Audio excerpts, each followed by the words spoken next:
Great, thank you. And thank you for joining us for today's webinar episode, Preparing for an Arbitration. Like was said, my name is Jeff Zana. I'm your moderator today. This webinar is part of the Financial Poise Alternative Dispute Resolution webinar series. Slide 8 and 7 provide a summary of the series. I'll jump to that right now. It's the summary of the series. Okay, that's on slide 8 and 7. Speaking of the slides, you should understand today from the get-go that we may not step through each PowerPoint slide in order, nor will we have you listen to us read slides today. This webinar is like all Financial Poise webinars. It's a conversation. We want to have a conversation today. Keep the PowerPoint, however, handy, because we will try to indicate from time to time what slides we're talking about throughout this presentation. Slides 5 has our disclaimer. I'll jump to that.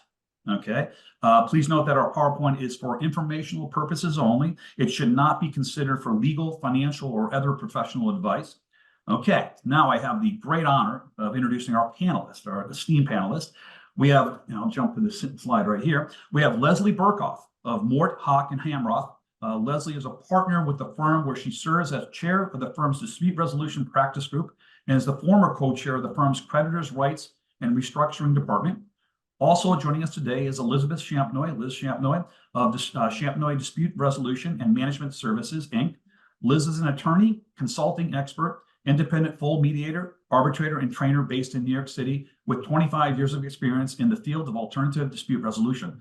And we have Jan Suk, C. of Snell Welmer of Denver. Jan Suk is a business litigator who represents individual clients in complex intellectual property and commercial matters, and his clients have sought his guidance in dispute related to failed business ventures and disputes among business partners and shareholders and directors. And let me just turn this off. Sorry, my computer's making a little noise there. And my name is Jeff Zano, and I'm the vice president of the commercial division based in New York City for the AAA. Okay, so feel free to read more about our panelists on slides 33 through 37 at the end of the slide deck. That gives you their complete bios.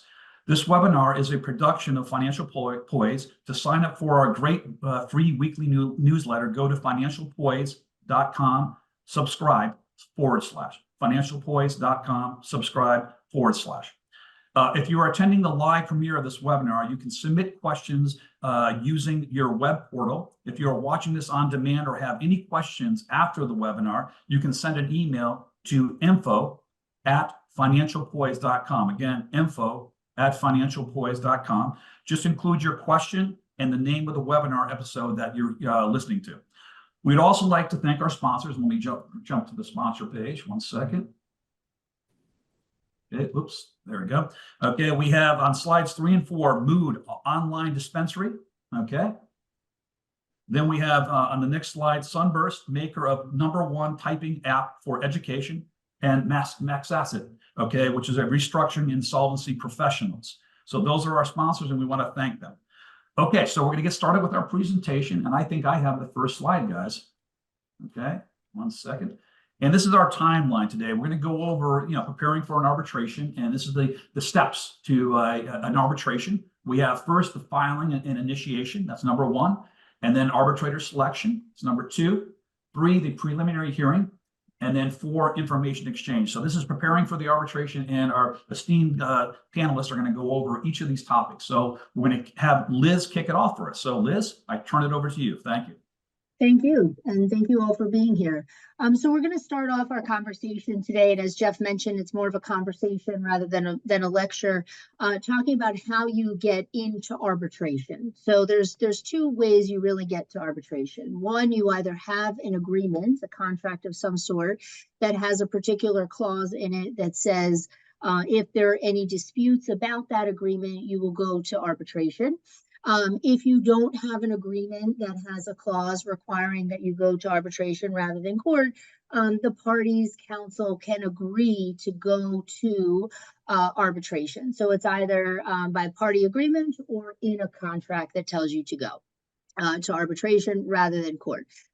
So we want to talk a little bit about, there's 2 types of arbitration, so to speak. There's ad hoc arbitration, and then there's administered arbitration. Ad hoc arbitration basically means that you're contacting an arbitrator, a particular person or persons, and you're asking them to resolve your dispute, or you're going through an administrative body like the American Arbitration Association that will essentially serve as a court. And Jeff, you'll correct me if I say anything wrong, but essentially serve as the court would in terms of being the administrator of that process. And then from there you would get arbitrators. So that's how you get to arbitration, and in its simplest form. Logistically speaking, when you're filing for arbitration, let's say you're working with an administrative provider like the AAA, you're going to submit a demand to the tribunal, such as the AAA.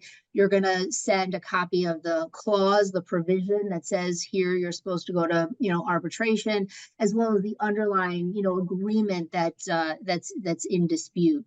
And when you're doing that, you'll usually file a fee with the provider, and they'll set a time by which you'll answer or counterclaim, based on the rules. Now, the clause really governs what's going to happen in this arbitration, or the parties' agreement governs if there is no underlying clause.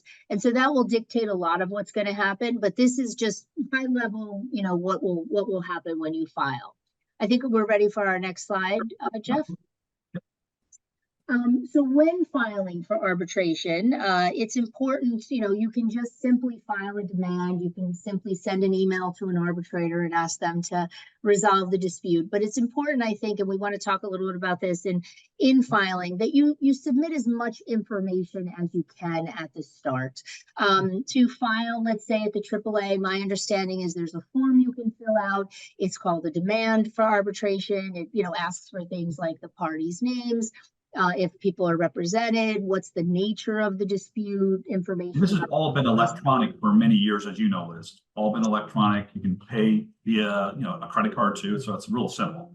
That's right. And so filing is simple, and you just fill out this form and you've started your arbitration. Whereas in court, you have to file a complaint. There are certain requirements under the law about what you have to state in a complaint and so forth. But arbitration, very simple. You simply file the demand. Now, I think Leslie and Beyonce would agree with me that in practice, you don't want to just fill out the demand to get it started. If that's what you have to do, that's what you do. But best practice is to attach a complaint or a document that demonstrates the telling of the story. What is this dispute about? What are the claims? Because it's really your first opportunity to talk to the arbitrator and or the administrative provider to give them some feedback about what the complaint is about, what the dispute is about, rather than simply filling out the form. But as we've mentioned, it's simple to fill out the form as well, and that will get you started. But best practice is to put as much detail as possible in the demand, and also to, if you're answering, and putting in a counterclaim, to give as much detail as possible, because you want to tell the story. Now, sometimes you might have an arbitration provision, a clause in your contract, and somebody files suit in court. When that happens, you would want to oftentimes compel arbitration. And Leslie's going to talk about if you need to compel arbitration, what to do, and or how that works, again, generally high level.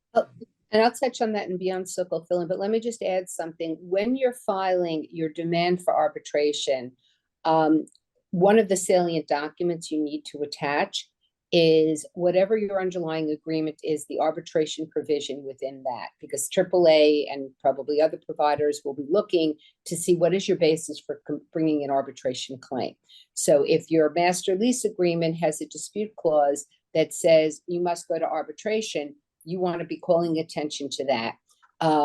Or if there's an agreement between the parties, or at times, and I'm seeing some of this, I have courts ordering people to arbitrate certain portions, and I want the court order. Also, remember, when you're styling it, you're not styling it like a complaint. I can always tell when someone's really a litigator and not versed in arbitration as one of the tools in the toolkit, because I get a traditional complaint as part of the attachment to the demand.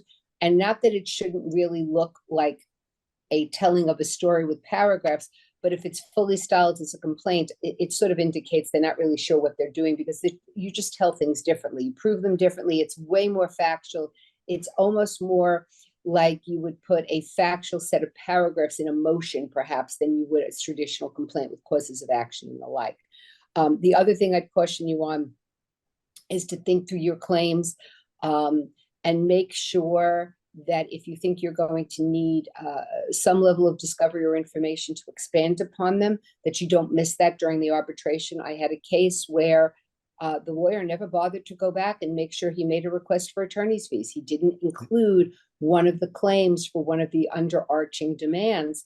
And the time had passed, and we got through discovery, we got through the hearing, and he tried to make a request, and the answer was, you blew all your time periods. I don't know what you want me to do. So you really have to think about it. You may not know all of it up front, but either come up with a way to capture it and or make sure you don't miss that extension period, or ask for an extension period when you meet with your arbitrator. In terms of compelling arbitration, if somebody has sued you in court, the response is a motion. It's a motion to compel arbitration. It's to point the court to the underlying agreement. It's to point to the clause. It's to ask for a stay of the proceedings. There has been some recent case law that the Supreme Court has been very on top of these issues. And by the way, you know, the law right now is that court should not be dismissing a case if it's going to arbitration, because the dismissal invokes and invites an appellate right. It's a stay of the proceedings. But that's what you want to have happen. And then there is either an order at times, or just you come to arbitration along those lines. And you've gotten a determination from the court as to whether or not it should be arbitrated. I will also, without going too far down the rabbit hole, note that at times there are issues that the arbitrator or the tribunal has to determine whether or not a matter is arbitrable. So it may be that the court may stay it, kick it to arbitration, for the arbitrator to make a determination as to whether or not all of the matters are arbitrable or not. So there's a couple of permutations here. Bianca, would you add anything to that? The only thing I would add is the reason why you want to make your demand a little bit more descriptive than others saying, let's have an arbitration, is if you don't, later on, the other party will say, hey, and ask the arbitrator to set a deadline to clarify the claims that you're seeking. So might as well do it in advance and save that minor step.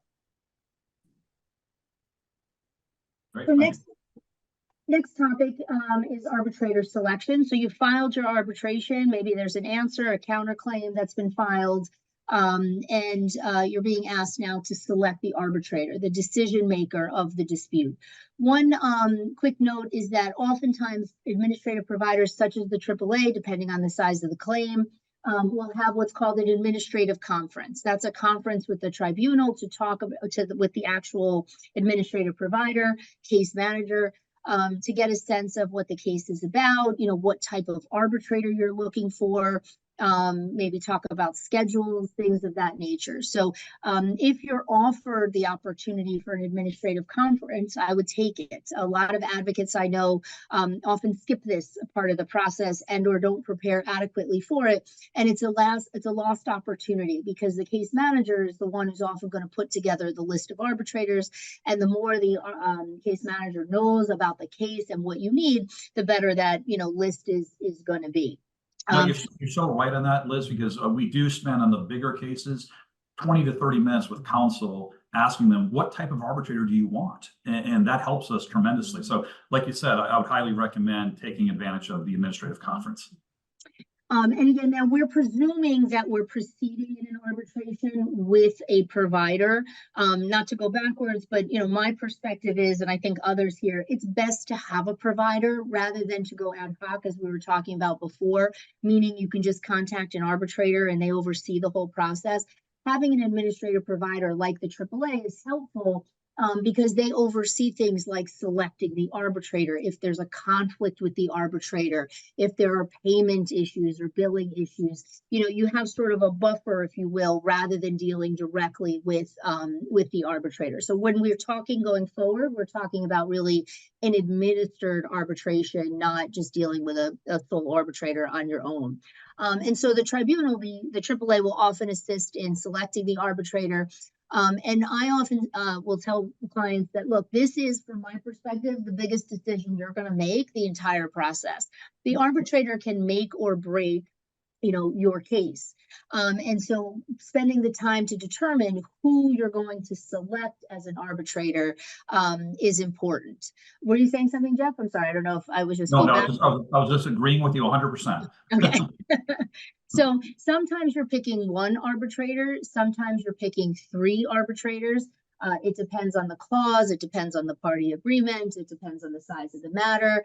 And what you want to do when you're determining, who you're going to select, sometimes the AAA is going to send you a list. Other times you're going to have an opportunity to look at the entire list. And forgive me, Jeff, I always forget what it's called when you give the entire.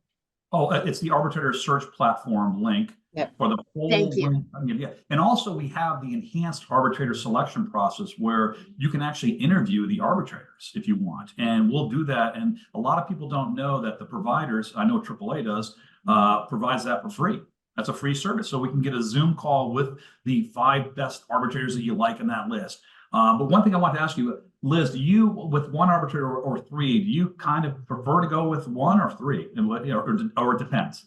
When I'm working with a client, it depends on whether 1 or 3 is best. Keep in mind that 3 is going to be very expensive because you have 3 arbitrators charging. It's also going to be very hard to select dates and schedule, right? Things will be delayed when you're dealing with 3 schedules of arbitrators plus, the attorneys and parties and witnesses. So from a convenience and a time perspective, time savings and cost perspective, it's better to have 1. But sometimes you really want 3 if you have a very complicated dispute, and or you don't want to put the trust in just 1 arbitrator. You want to make sure 3 people are thinking about a complicated dispute. And sometimes you want somebody who has different expertise. Let's say in the construction space, you might want an owner, you might want an architect, you might need an engineer. So depending on the type of expertise, you might want 3 people as opposed to 1. But if money, and Liz, let me add, you please. also want like somebody that feels a little bit like an expert in terms of even financial valuation or things like that as well. So it's not. But to Liz's point, it's 5 times. It's actually 5 times more expensive to go with 3, not 3 times more expensive, and it takes about 6 months longer. And we're pretty confident. I think the providers now that we do vet our arbitrators. We have 3 arbitrators on this call right now that are great arbitrators. That I would feel comfortable all of you guys handling cases. So, there is that. We're pretty confident at AAA that you can go with 1. But you're right, Leslie. with respect to construction disputes, a lot of people like engineers, architects, and things like that, experts. Yeah. But yeah, 1 makes it easier. Go ahead. Yep. Yeah. In terms of, so again, this is the most important decision you're going to make in the entire process. It's important to give some thought to the qualifications you'd like the arbitrator to have, the subject matter expertise. If it's a construction case, you want somebody with construction experience. If it's an employment case, you want somebody with employment experience. So not all arbitrators are right for all cases. So you really want to give some thought to, what do you need this arbitrator to do? What do you need them to understand, whether it's something in particular in the law, and maybe industry-based experience. Sometimes you want somebody who has industry experience in, let's say, fashion, if that's what the dispute is about. But in addition to the underlying subject matter expertise, you want somebody who also has case management experience. And by that, I mean somebody who is an experienced arbitrator, because somebody could be a good arbitrator, but not experienced in the process. And managing the process will save a lot of time and money, and let it, be what it should be rather than run amok. So you want to be thinking about it. Just one other point there I see was conducting sort of intel research. I always tell people, don't rely on just the resumes. Ask people, talk to your colleagues, ask others who might know the arbitrators. Do some research online, see what you can find out about the arbitrators. I'm not saying hire a private investigator, but don't just go on the resume. You'd be very surprised what you can find about people online or just talking to people. I know, Leslie, when I was in a firm, right, I get emails and calls all the time. Do you know these arbitrators? And just picking up the phone and talking to somebody can give you some great insight. And Liz, do you like the videos? AAA now offers videos on a lot of the resumes, a 3-minute or 2-minute video, just a quick vignette about their background. Do you like that? Does that help? I like the videos. You know, Jeff, I was in your role many years ago. I still know a lot of the arbitrators, so I don't need the video. But Yep. what I tell my clients is you should look at the video because you might see something different. You might get a flavor for somebody, might remind you of somebody, you know, who is this person? So I think the videos are very, very helpful. Absolutely. And if I could chime in on that, Sure. and by the way, I have not looked at my new video. I don't know that I want to see them.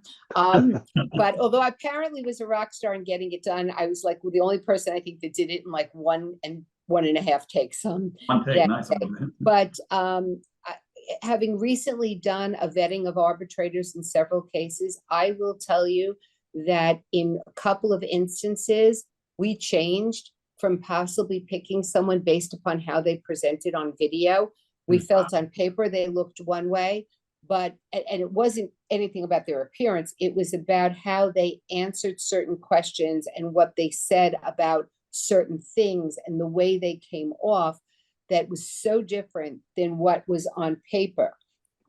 And in one way it was positive. We got a better feeling for the arbitrator. And in one, it was totally negative, where it was like, there's no way we're picking this person. I don't like their views on certain things, which you couldn't otherwise gather. I also will tell you, anybody that doesn't have at least a picture up is a red herring for me. I mean, I get that they may not have a video, and usually I'm on the neutral side, but I don't understand how you don't have a picture. To me, they're not taking it seriously enough. That's my 2 cents view. No, and I tell arbitrators all the time, do it, please, because the people that are initially looking at arbitrators are the younger people in the firms. They're taking the first look at the people, and they're people that grew up with videos. Yes. Yeah, and we appreciate that. And I had one arbitrator say to me, like, I didn't get any cases since I did the video.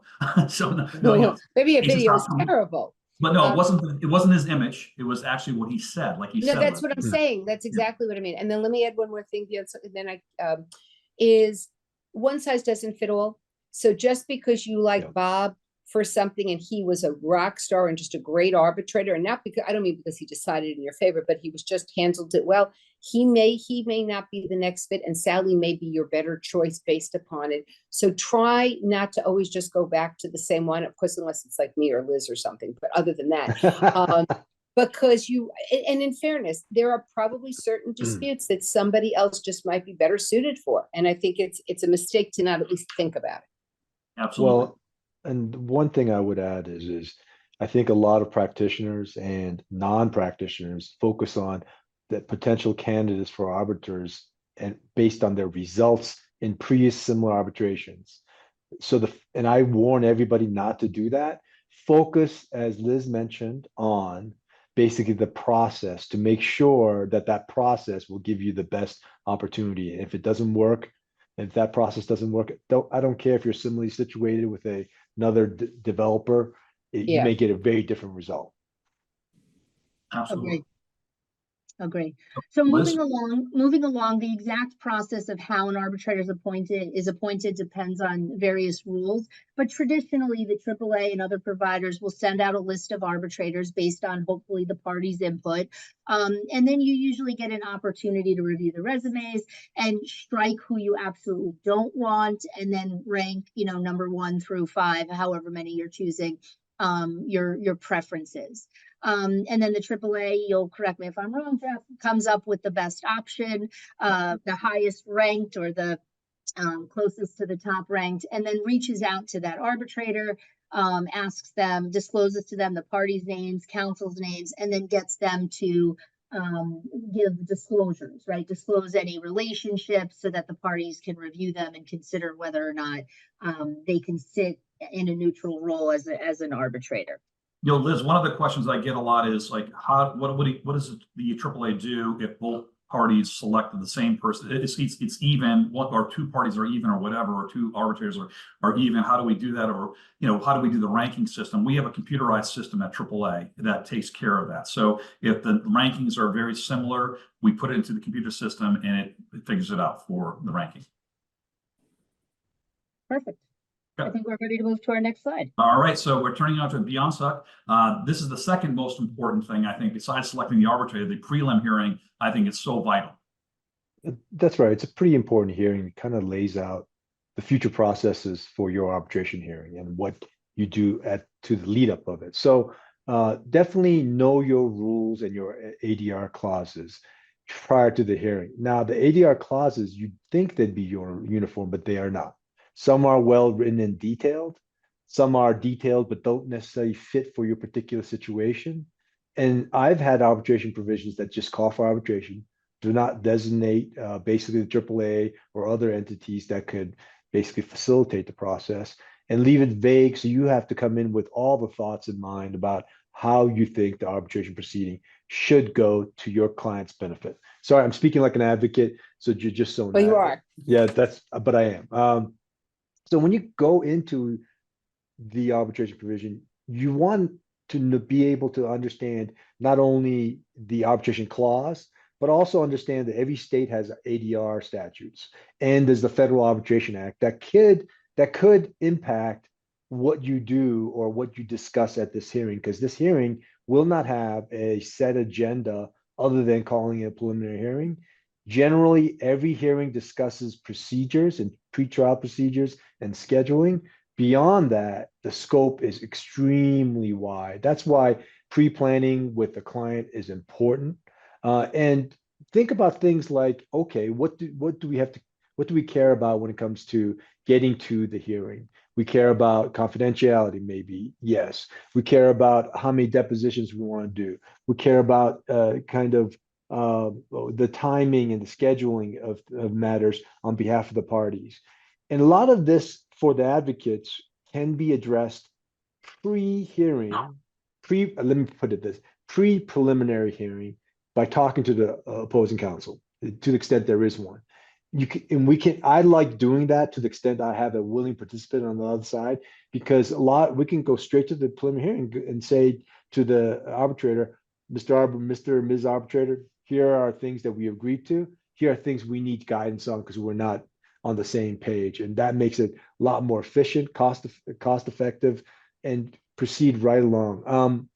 Think about certain motions that need to be filed. Leslie mentioned the arbitrability issue. There are situations in which you first have to go to arbitration just to figure out if this issue can be subject to the arbitration provision. So there's a motion that typically needs to be filed, or an argument, and whether you want to do it by paper or a mixture of paper and argument, that's up to the parties. I think most arbitrators are competent and skilled enough, especially from the AAA, to understand, let's do this by motion. I don't need arguments, but you have that argument. Now, we have on our slides mention of statute of limitations, and that's something that I think each person needs to be informed about. There's a current trend in Colorado, and I want to bring this up, that some arbitrators are saying statute of limitations apply for civil actions only based on the language of the statute. So be cautious. This is why you need to be informed not only of the rules and the statutes, but also the case law in your jurisdiction. This has come up a bit recently in New York as well. Yeah. So it's a trend that's developing. So your advocate needs to be up to date on that. Remember, this is a management tool, the hearing itself. And the hearing is also the first opportunity for the lawyers and the parties to make an impression. And remember, you're dealing with professionals, whether they're legal professionals, who's the arbitrator, or who's also working with a financial professional. And you don't want to come in. This is not the time to win your hearing.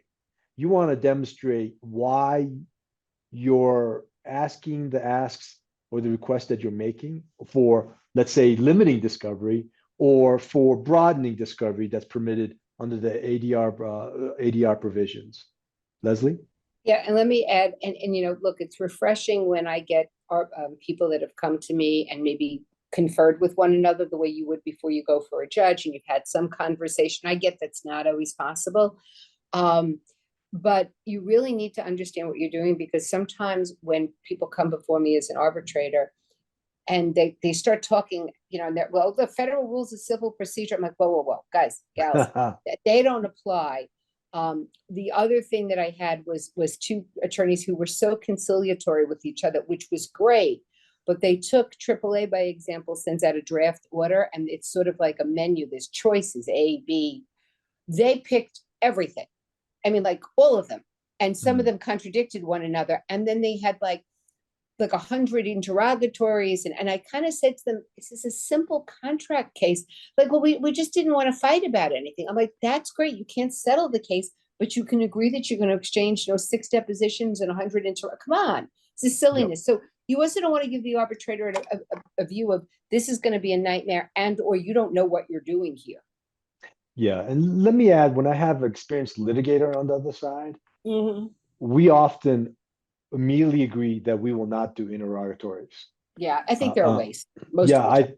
I absolutely. I usually allow for I usually agree to exchange at a minimum exchange of documents and then requests for documents, but interrogatories, I have to say, which exist in courts and federal courts and Mm-hmm. are used all the time are the bane of my existence. They're just a interesting way for litigators to be creative in their writing. And I would ask all the parties to talk to their attorneys about whether you want them and what advantage there are to them. There's very limited circumstances, such as, hey, give me the telephone numbers for Jeff and Liz and But Elizabeth. you may want to know, and if I could just add to that, just remember arbitration's not litigation Yeah. and unfettered discovery is not supposed to take place. And as an arbitrator, oftentimes the rule can be, there's no jury here. I'm going to take things in if I think it's going to be helpful to me to make a decision. And so sometimes the interrogatories have different purposes in a regular litigation that are really not necessary here because it's my virtual courtroom, if you would, in Yeah. that regard. Yeah, we don't even mention the word discovery in our rules at AAA. No, I think it's exchange of documents or something like that. So, and the last thing I'll add, in one of our panels we did, it wasn't this one, but one of the arbitrators had an interesting suggestion when everybody insisted on all this ridiculous discovery. He said, are your clients prepared to acknowledge that they're aware of this? Because when at the end, they're going to say arbitration costs as much as litigation, we're going to blame you Yeah. because you Good ran point. amok on this. And so it's an interesting conversation, but go ahead. Yeah. And just to emphasize the last bullet, really work together at this point. And you should always work together with the arbitrator, but try to work. I would emphasize that point even more at the preliminary hearing, because if you can get, if you and the arbitrator can be creative, you will have a more pleasant experience thereafter. and how Yeah. long do these usually last for you, beyond Tuck? Are they like 1 hour, 2 hours? How long? Or it Well, depends. unfortunately, a lot of it is dictated by the ADR clause. If the ADR clause is pretty extensive and I can't get the other opposing counsel to agree to proposals, the meetings usually don't last more than 15 to 30 minutes. Okay. If And you're if via Zoom or via telephone mostly? I typically do it by telephone, but Zoom obviously is now the available kind of opportunity. I would encourage people to do it by Zoom if you don't, just because it's your first face-to-face meeting. If you hadn't seen the arbitrator in person, it's probably nice to do that as an introduction.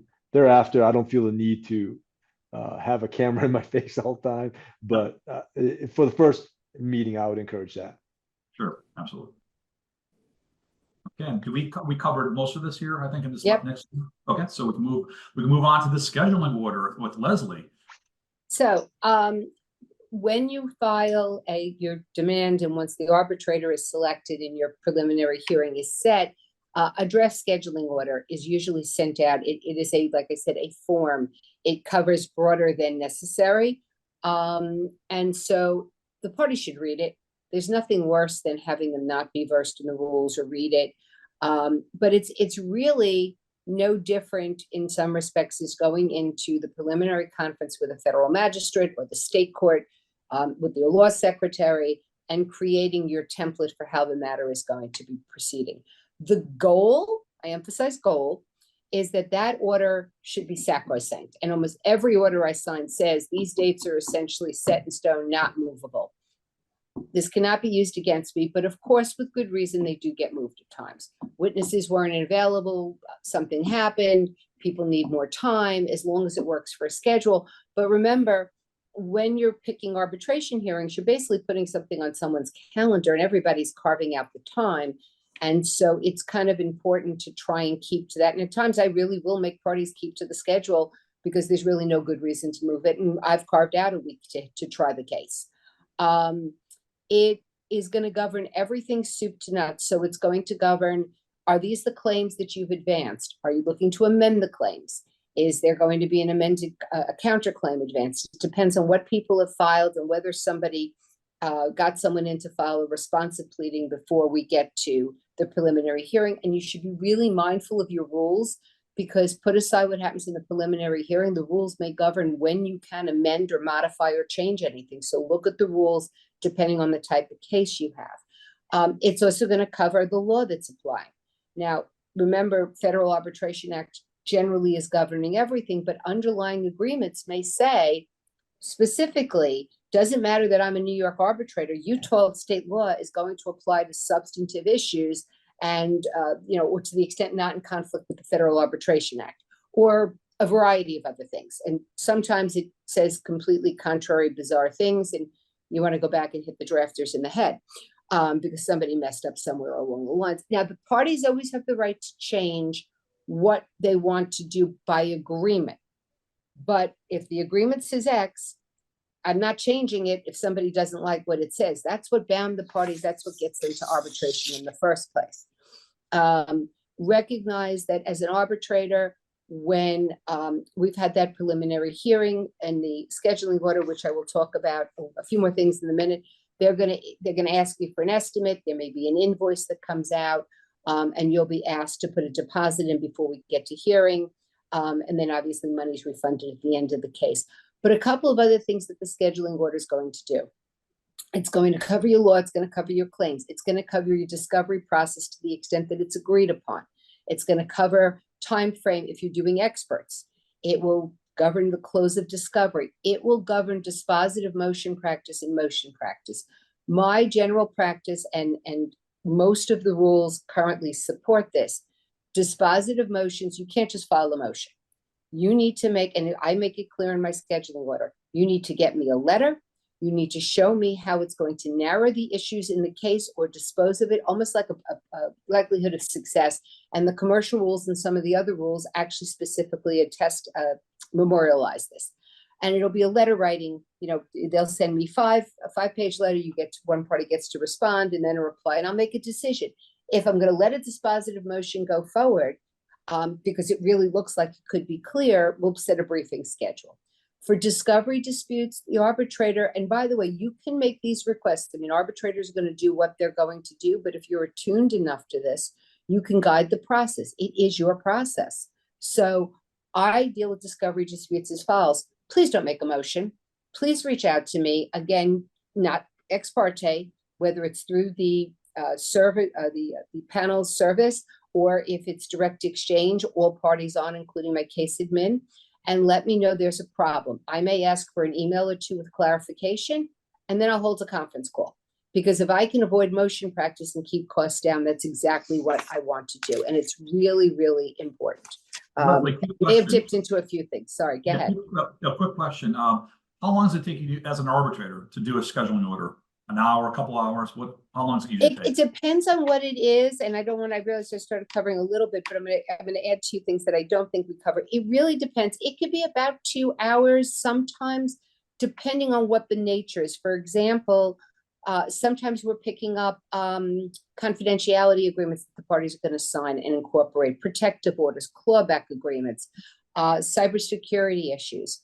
So theoretically should be an hour, but sometimes it kind of goes back and forth. The other thing is I will sometimes deal with what I'll call a bifurcation, because I don't think we cover this. So depending on what is at issue, sometimes the parties don't know at the preliminary hearing, and that's fine. If they want to go as a documents only case, which means there won't be a hearing, or if they want a hearing, sometimes there's a question of liability versus damages. So I may do a bifurcated scheduling order that sort of takes us up to a certain point, post-discovery, have everybody reconvene. The one risk I tell them is that you're going to push out when you're going to get me for a hearing, because you're going to be X months later, and I'm not blocking it for no purpose. but let's revisit it if there's a likelihood you think that you may just ask me to decide it on documents or essentially submissions, which quite frankly is the same as if you were filing a summary judgment or just motion to dismiss without the standards. You're just putting the proof before me. Sure. Now, the reason I brought that up is because I'm not sure if you know about this. AI.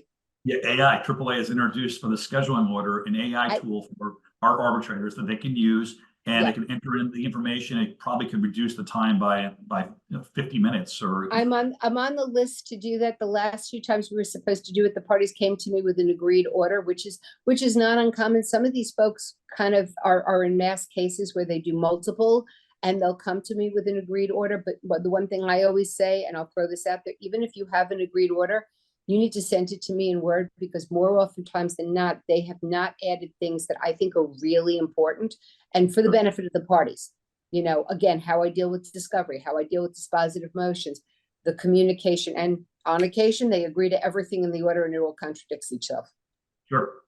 Okay, so now we're going to turn to Liz. Additional key preliminary hearing issues to be covered at conference.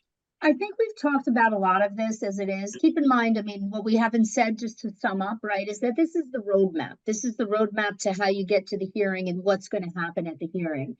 And as Leslie's been talking about, you know, some things are agreed upon, some things remain outstanding, but arbitration is supposed to be less expensive and it's supposed to be quicker. And so the job of the arbitrator, you know, is to say, agree on what you can agree on, and then have sort of avenues for dispute. So if, you know, discovery is limited to certain documents or limited depositions, if any, and then there's any disputes over maybe who's going to be deposed or which documents were produced or not produced, right? There's an avenue to come back to the arbitrator. And then usually there's different points within, and Beyonce and Jeff and Leslie can add, you know, if there are experts that are needed, the date by which they're going to be identified, how discovery is going to, how testimony is going to be taken. You know, are you going to have direct exam? Are you going to have affidavit submissions of witnesses and only do cross-examination? Things of that nature. And the rest of this, I think we discussed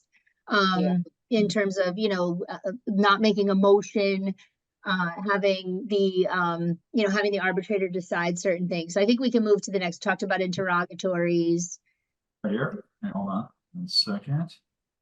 Yeah, if motions will be allowed. Am I in the right slide or? No, go back one for the list. It Right. says additional permit right here. Sorry. Yeah, there'll be a deadline for if there's any amendments to the claim. That brings us back to where we started. You know, if you submitted a demand or if you submitted a detailed, you know, complaint that has a story, there's an opportunity to, you know, amend up until a certain point, whether motions will be allowed, that sort of thing. Direct exchange. That, I think you should talk about that, Jeff, in terms of the direct exchange. Yeah, I was going to say that'd be Yeah. helpful to explain that. We love that. I mean, direct exchange where, you have the provider, the institution. However, the party should feel free to obviously copy the AAA always on everything, but go directly to the arbitrator with these documents, copying both sides, making sure that happens. It does streamline the process because basically we just become the middle person. If we're just getting a document from you and then sending it to the arbitrator, it's kind of a waste of time and a waste of the process, I think. And it's Lane, can I add one thing? A lot of times parties misunderstand the direct exchange and think that discovery demands need to be served. Direct exchange is only for pleadings, motions, or, you know, issues that need to be addressed. Your independent discovery demands and responses should not be served, should not be included with the arbitrator, and should not be sent to the AAA. And the only other thing is I use direct exchange almost every time I can, with the following exception. I will not use it with a pro se party. I am not comfortable that a pro se will understand that. So I know I don't use it there. Other than that, yes, I'll use it almost every time. Yeah, we encourage it with all of our parties, to say, hey, listen, it makes the process much easier and more efficient. So it's definitely something that we think is necessary. So Leslie, turning back to you. Yeah, so now we're getting a little more into the weeds and things to think about. So, in terms of if I want a pre-hearing memorandum, sometimes I do, depending on sometimes the parties will ask for it. And sometimes I do know there's an issue that is going to make it much more effective for me, because during a hearing, I get the chance to ask questions, and I may want that. So, and sometimes I want them at the same time. I want to be very mindful, obviously, of the cost. So I'm only going to ask for it. And if the parties want to do it, I'm not going to tell them no, but I will only ask for it. And sometimes it's just on a discrete issue. I don't need it on everything. I do want you to address this one argument. Please get that to me. Page guidelines, I do put those in. Exhibits do not count for a page guideline because, quite frankly, if you want to give me 50,000 exhibits, I'm only going to review the ones that I think are relevant. So that's totally up to you. And don't make us hunt for it. I mean, you know, time is money. If you read the case, if you have the statute, you clearly read it. Could you just please add it so that I'm not chasing around? Because more often than times, anytime I have to do that, it is somebody who has always inadvertently miscited something, and now I can't find the darn case. And they shouldn't use AI for that, should they? We've had those cases. No. Let's be careful. Let's not make it up. Also, the other thing is, it's not, unless the case law is so germane to what is here, let's not make it the history of the world. Give me the salient case or two. This is not where you go into court, and courts themselves hate string cites. You know, 17 cases that may or may not say the same thing are so not helpful. The landmark case, the one or two on point, really much more helpful. Next slide, Jeff. So also different ways to streamline. Again, my goal is always to make this a cost-effective process, a streamlined process, never sacrificing the ability to obtain information. But at times, and I just did this recently in arbitration, we did it a little differently with the experts. We took the expert testimony through the report as direct with a tiny bit. We let each attorney intro the expert with a very quick overview. We tried to keep it quick, and then had it on cross. You can do the same on direct testimony to be by affidavit and then allow for cross. It's case dependent. There are cases where it just doesn't work. And there are some cases where it is really basic factual questions where there's a layout, and then the other side has to have its due process opportunity to respond. But other than that, it works just perfectly. The other ideal thing, in a universe, if you can, I prefer a joint exhibit submission. And I get that you may not agree on everything. Look, just because I have 20 exhibits as a claimant and the other side has 30 doesn't mean I agree.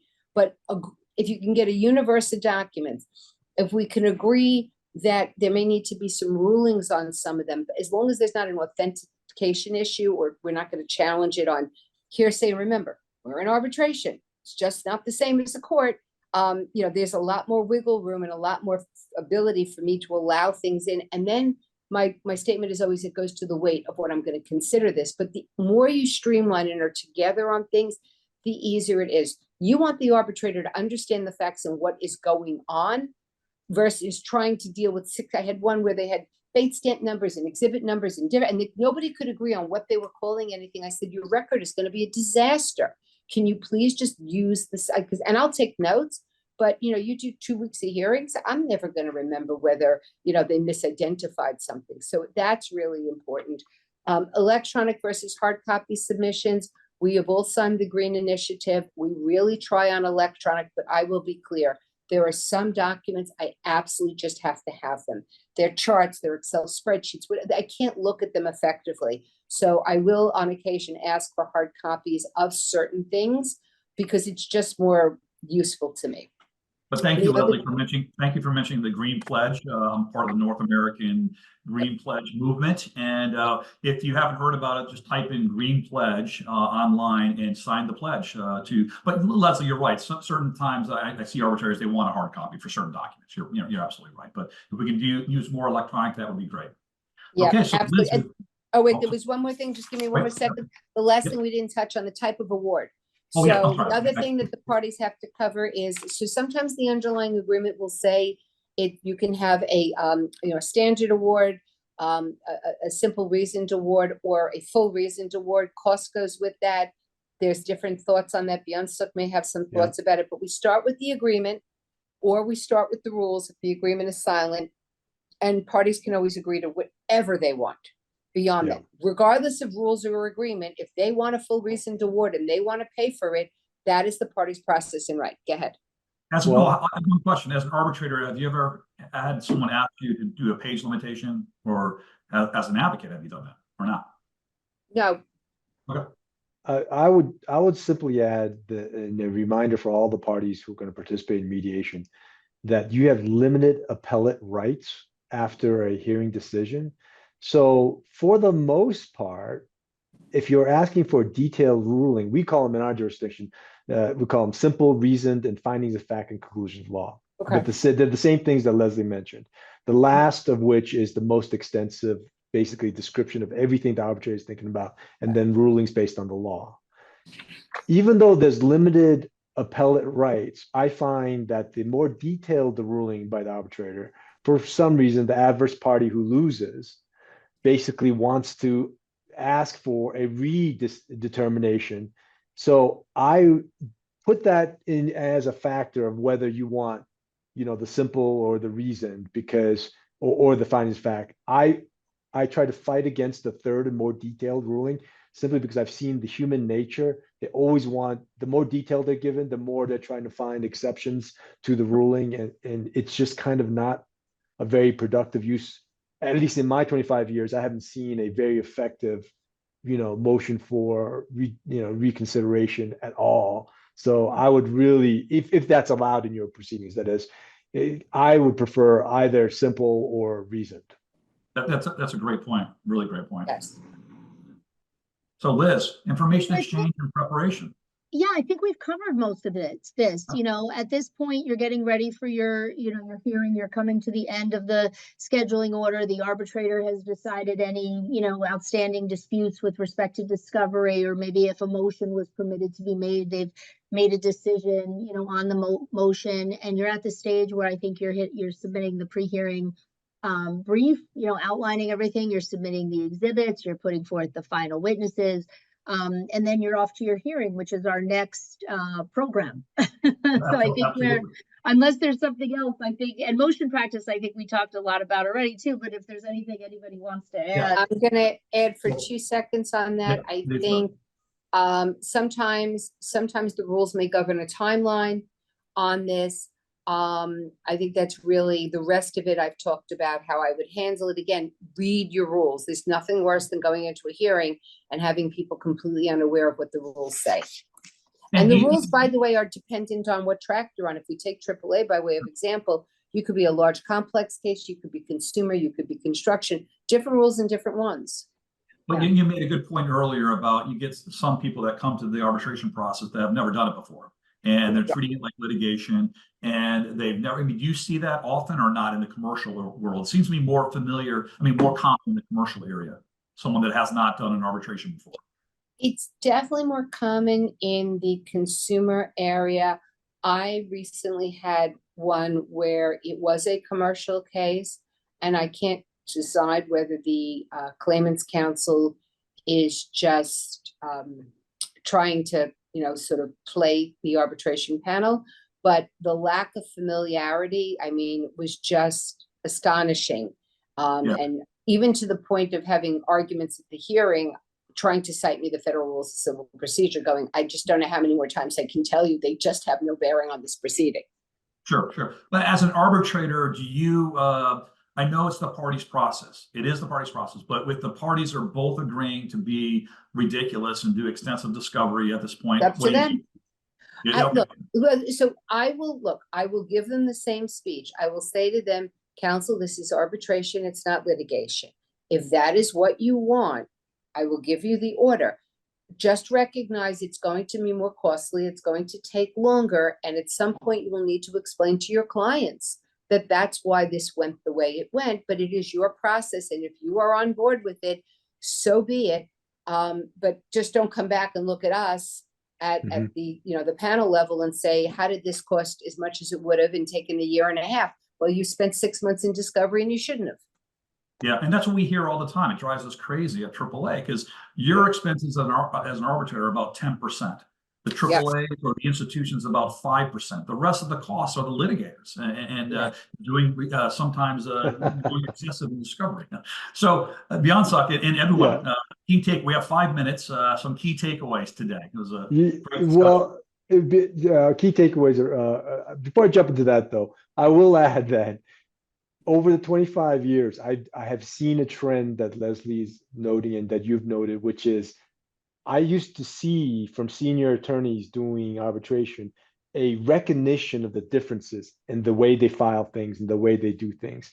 I'm seeing less and less of that and more of the creep of litigation practice into arbitration. And I will say, I don't know if it's just the litigators. I also think it's the client expectations that they have of this vision of what arbitration should be. And the only vision they see is from trials. And so they're kind of in trying to force litigators to do that, and unfortunately that's creeping in. But that aside, well, no, I'm optimistic. If I can just make a comment on that, is I know like we all of us went to law school. There wasn't that many ADR programs. I mean, now there wasn't one when I went to law school, and now I speak at law schools all the time. And the younger people, I think, are embracing it. Hopefully, the younger attorneys, and they'll realize that there's so many benefits to arbitration. So we'll see. But you're right, Beyond. So right now, the cases I see coming into the AAA, it's a mixed bag, and a lot of them treat it like litigation. It's awful. Yeah, and this is a message to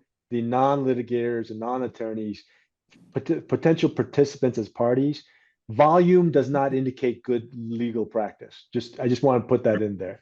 And so takeaways: don't underestimate the important steps each step here to make this a cost-effective tool.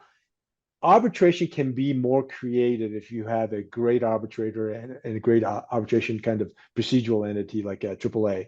So be as creative as possible, which means think through exactly what you need and what's beneficial for your case. Do not think that the standard practice is the safest approach, and definitely do not think that's the most cost effective. I find, in fact, experienced arbitrators, are far more creative and willing to consider procedural changes than courts. So I don't know if it's because of the intense docket, or compared to what arbitrators can control in the scheduling, but I love a creative arbitrator that can work with me. And careful planning and focus on the claims and all that stuff that you read up here is absolutely true. Do not take basically a form approach. Otherwise, your client is definitely at the end of the day going to go ask, why did I even have this arbitration provision in the contract? And your answer is going to be, well, I don't know because I didn't put much thought into it. So each claim is different and each arbitration is different, and please take that approach. Do your clients not understand arbitration? Most of them probably don't understand it when they have an arbitration clause. Is that correct or not? Not true. They understand vaguely that there is this arbitration. But I would say it's about 50-50. Some clients come in understanding the benefits of it.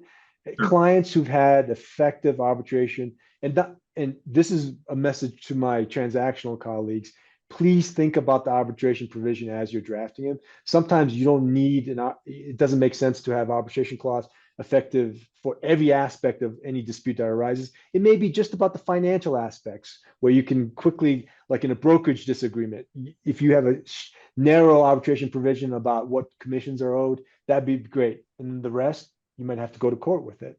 But absolutely, yeah, don't confuse the two. Clients, and I would say to the attorneys, it's our job to make sure that our clients understand the difference, and that would require you to talk to them often and explain the difference if they're not informed on it, and nor they should they be informed on it. Hopefully, you don't have to deal with arbitration, but that difference is we kind of covered this. Always review the rules.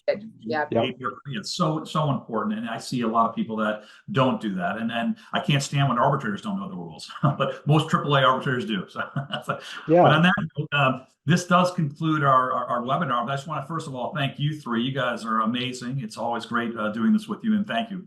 Bravo. And so this concludes our webinar. Thank you for joining another entertaining educational production of Financial Poise. Look for Financial Poise webinars wherever better continuing education webinars are sold. And we hope you will join us for our next one. Now, we kind of set the date as a group, but it's not official. But right now, our next one's going to be handling the arbitration process. And that's going to be August 7th, potentially at 2 p.m. Eastern. But we'll find out from Financial Poise. But again, I want to thank the three of you. You guys were terrific, as always. Thank you Thank all. you. See you folks soon. Thanks, everybody.